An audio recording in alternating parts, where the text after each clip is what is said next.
Here's a way to play it. I'm going to assume that you two have already hooked up, but it still works fine if you haven't yet already.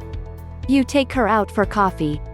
Find a seat where the lighting isn't harsh or by the window. Cafes are nice because they are public places, but everyone is busy on their computers or iPads to pay too much attention to you. Sit across from her. Look into her eyes, and tell her that at this time in your life, you're incapable and/or are unwilling to maintain a commitment with her. Maybe it's about where you are emotionally, maybe it's about personal goals. Tell her that it's about either or a combination of both. It doesn't matter, as long as it's stated clearly and honestly. Keep eye contact with her, and tell her that you are not, however, oblivious to your own physical needs and urges. Tell her that you're looking for, essentially, a fuck buddy. Ask her for her forgiveness for being crude, but that is where you are right now.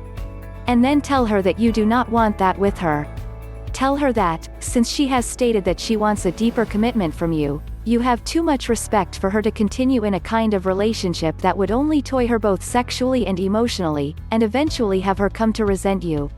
Answer any questions she has, making sure she has a clear understanding that you two will no longer continue to have sex. Make sure you pay for the coffee and croissants. Don't make a big deal about it, just, be cool. I will guarantee you, she will remember you as one of the coolest and maturest men she has ever met. She will use you as her measuring stick when it comes to other relationships with men. You'll be the one she thinks about when she puts words to what she wants out of her own relationships with men.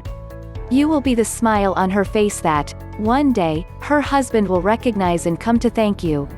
All because you told her that you only wanted detached sex, and wanted to be with women who only wanted the same thing.